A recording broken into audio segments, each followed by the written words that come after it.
მოგესალმებით. დღეს მინდა შემოგთავაზოთ ჩემეული ვერსია იმ მოვლენებზე, რაც განვითარდა საქართველოში ბოლო 2 კვირის მანძილზე. კერძოდ, მე მინდა დღეს შევეხო ეგრეთ წოდებულ blackout-ს, რომელიც საქართველოში განხორციელდა. როგორც იცით, პირველი blackout-ი მოხდა 24 ივლისს, შემდეგ 25 ივლისს მეორე და მესამე 5 აგვისტოს. როგორც წესი,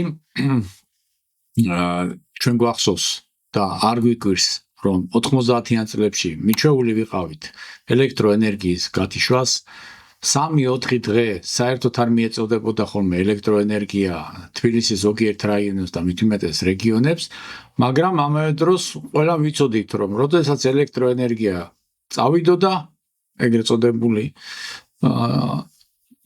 გაითიშებოდა, ჩვენ ყველამ ვიცოდით, რომ ან დაზიანდა ქართლი 2, ან იმერეთი 3 გადამცემი ხაზი, ან მე-9 ბლოკი გაჩერდა, მე-10 ბლოკი აფეთქდა და ასე შემდეგ. მაგრამ ამის შესახებ გებულობდით რადიოდან, ტელევიზიიდან, როცა დენი მოვიდოდა, რა თქმა უნდა, გამოდიოდნენ და ოფიციალურად აცხადებდნენ, რომ მოხდა ავარია და მოხდა ავარიული გათიშვა. ამ შემთხვევაში ის რაც განხორციელდა 24-ში და 25-ში, ჩვენ მთავრობის წარმომადგენლებისაგან ვერ მოვისმინეთ ვერანაირი ახსნა განმარტება თუ რატომ მოხდა ეს. თავიდან თქვეს, რომ მოხდა ავარია სადღაც იქით დასავლეთ საქართველოში, მაგრამ მე ერენგოპროს წარმომადგენელმა განაცხადა, რომ ამ ავარიას რომ მომხდარიყო კიდეც ეს ავარია ვერ გამოიწვევდა მთელი ქვეყნის მასშტაბით ელექტროენერგიის გათიშვას. მეორე ვერსია განაცხადეს, რომ აზერბაიჯანთან მოხდა გაწყვეტა ამ კავშირის და ამან გამოიწვია ეს გათიშვა. მოდით ახლა განვიხილოთ რა შემთხვევაში შეიძლება და ხო, კიდე ერთი თემა, რაც კიდე მოგვაწოდეს ინფორმაცია, უკვე 25-ში რო გაითიშა მაგის მერე, რომ უშიშროებამ დაიწყო სავარაუდო საბოტაჟის მუხლით გამოძიება. მოდით ახლა დეტალურად განვიხილოთ, თუ რა შემთხვევაში შეიძლება გაითიშოს ელექტროენერგია. პირველი ეს რა თქვით, ეს შეიძლება იყოს ავარია, მეორე რაც შეიძლება ეს შეიძლება იყოს დივერსია, მოგეხსენებათ, მაგასაც მიჩვეულია 90-იანი წლებიდან, რომ ხალხი სპეციალურად ანძებს აზიანებდა, ავტომატის ესროდნენ, იზოლატორებს ამტვრევდნენ და კაბელების ჩამოვარდნა ხდებოდა და შემდეგ დივერსიაც გასაგებია და მესამე ეს საბოტაჟი. იქიდან გამომდინარე, რომ ავარიის ვერსია ავარია რომ მომხდარიყო უფრო სწორად, ხომ? არ მოერიდებოდნენ და პირდაპირ იტყოდნენ, რომ ეს დაზიანდა, აქ დაზიანდა, რაღაცაში მოხდა გაურკვეველი ვითარებაში, არ ვიცი, ანძაც აიქცა გადამცემი ხაზი ჩამოწყდა და ასე შემდეგ. ამის თქმას არ მოერიდებოდნენ და გვეტყოდნენ. ლოგიკურად გამომდინარე, რახან ეს არ თქვეს, იმიტომ რომ ტყუილს ვერ იტყოდნენ, რა თქმაა, ეხლა უკვე კერძო კომპანიებისა ეს გადამცემი ხაზებით და ელექტროსადგურებიც ჯამში რომ თქვა, ამიტომ მათი წარმომადგენლები გამოვიდოდნენ და იტყოდნენ, რომ ეს ჩვენი ბრალი არ არის და დაახლოებით ეგ მოხდა. შესაბამისად, პირველი ვერსია ავარიის შესახებ უნდა გამოვრიცხოთ. გადავიდეთ ახლა მეორე ვერსიაზე, რასაც ქვია დივერსია. დივერსიის შემთხვევაშიც მოდით ასე ვთქვათ, დივერსია როგორი თემაა, ისიც ხო დივერსია შეიძლება იყოს როგორც ესეთ ფიზიკური, რაც ვთქვათ, შეიძლება იყოს ან აფეთქება, ან დაზიანება, ან რაღაცა, რომელიც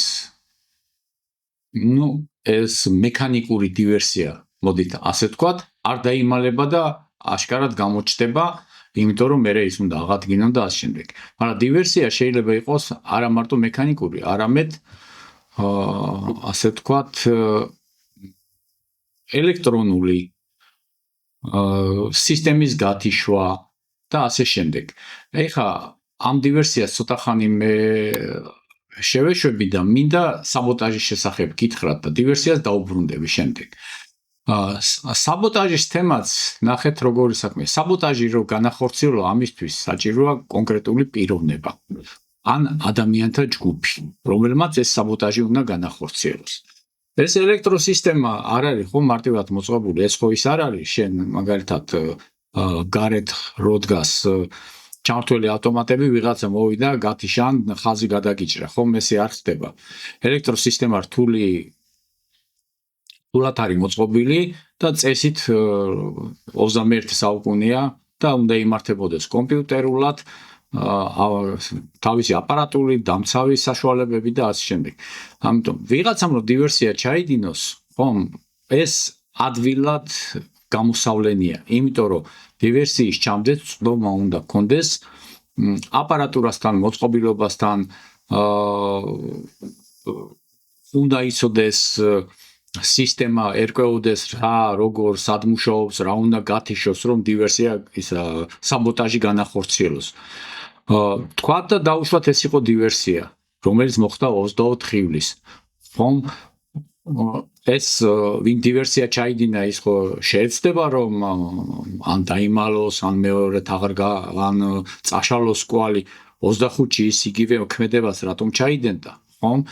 ამიტომ რაღაც ეს დივერსიასთან ლოგიკურად რომ ვიმჯეროთ, ნაკლებად სავარაუდოა რომ დივერსიაც მოხდა. იმიტომ რომ გამოავლენდნენ ამ ხალხს, დაიჭერდნენ, გავიდოდნენ სხვა ჯგუფზე და ასე შემდეგ. ეხლა დაუბრუნდეთ ჩვენ უბრალოდ საბოტაჟი გამოვრიცხოთ და დაუბრუნდეთ ჩვენ დივერსიის თემას. მე ვფიქრობ, რომ ეს დივერსია განხორციელდა საქართველოს ამ ელექტროსისტემის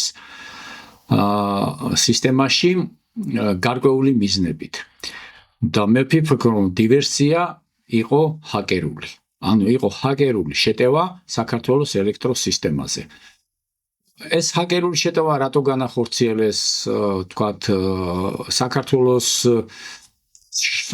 დასაშანტაჟებლად, რომ მაგალითად თუ ჭკვიანად არ მოიქცევთ, აი ჩვენ გვაქვს შეგვიძლია გავთიშოთ ელექტროენერგია და ასე შემდეგ. მაგრამ მიყვეთ თანმიმდევრულად. პირველი გათიშვა. რატომ მოხდა? ბევრს ალბათ ნანახი გექნებათ ფილმები, სადაც როდესაც უნდათ რომ მაგალითად რომელიღაცა კომპანიაში, ბანკის დაცვის სისტემაში ან ნებისმიერ სისტემაში შეხსევისათვის ისინი თიშავენ ელექტროენერგიას და როდესაც სისტემაში ხდება გადატვირთვის პროცესი, რომ ხელახლა ჩაირთოს, ამ დროს ცდილობენ შეიყვანონ სისტემაში ვირუსული პროგრამები ან თავიანთი პროგრამები, რომელიც აძლევთ მას საშუალებას რომ ამ მართვა აიღონ ხელში. აი ეს კომპანია იქნება, ბანკი იქნება თუ ეს არ აქვს მნიშვნელობა. ზუსტად ამ დროს ხდება ხოლმე თავიანთი პროგრამების ჩანერგვა სისტემაში. ლოგიკურად რომ ვიყოთ, პირველი გათიშვა სავარაუდოდ იყო ზუსტად ამისთვის განხორციელებული, რომ სისტემაში შეეხციათ. პირველი გათიშვის შემდეგ ჩავთვალოთ, რომ თეორიულად მათ სისტემაში შეახციათ, თავიანთი პროგრამა დააყენეს. ხო უნდა გამოეცადათ ეხა ეს პროგრამა მართლა მუშაობს, როგორ დააყენეს და აქ თუ არა ზემოქმედება და 25-ში ზუსტად მეორე გათიშვა, ჩემის აზრით, იყო უკვე საჩვენებელი გათიშვა, რომლითაც ანახეს საქართველოს მთავრობას და ელექტროსისტემას, რომ მართვა არის მათ ხელში და ნებისმიერ დროს შეუძლიათ მთელი საქართველოს მასშტაბით ელექტროენერგიის გათიშვა. რას ნიშნავს მთელი საქართველოს მასშტაბით ელექტროენერგიის გათიშვა, ამაზე ხა ჩემი ახსნა და ლაპარაკი არ ჭირდება, ყველაფერი ელექტროენერგიაზეა დამოკიდებული და სრული კოლაფსი ხდება ქვეყანაში, როდესაც ასეთი რაღაცეები ხდება.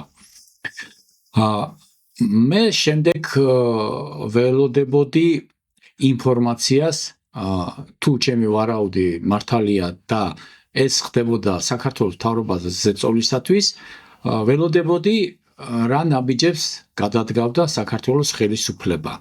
რა ვთქვათ, რომ აშკარა ნაბიჯები რაღაცა მიმართულებით არ დაუდგიათ, თუმცა რაღაცა ცვლილებები მთავრობაში განხორციელდა, იგივე მინისტრის გადადგომით და ასე შემდეგ. მაგრამ ეს მაინც არ მიმაჩნია, რომ ის ცვლილებებია, რისთვისაც ეს შეიძლება ყოფილიყო განხორციელებული. თუმცა ჩვენ არ ვიცით როდის და რისთვის გამოიყენებენ ამ შესაძლებლობას.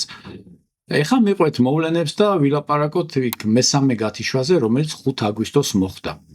ყველას მოგეხსენებათ, რომ ოფიციალურად განაცხადეს თან საღამოს 8 საათზე, ხო?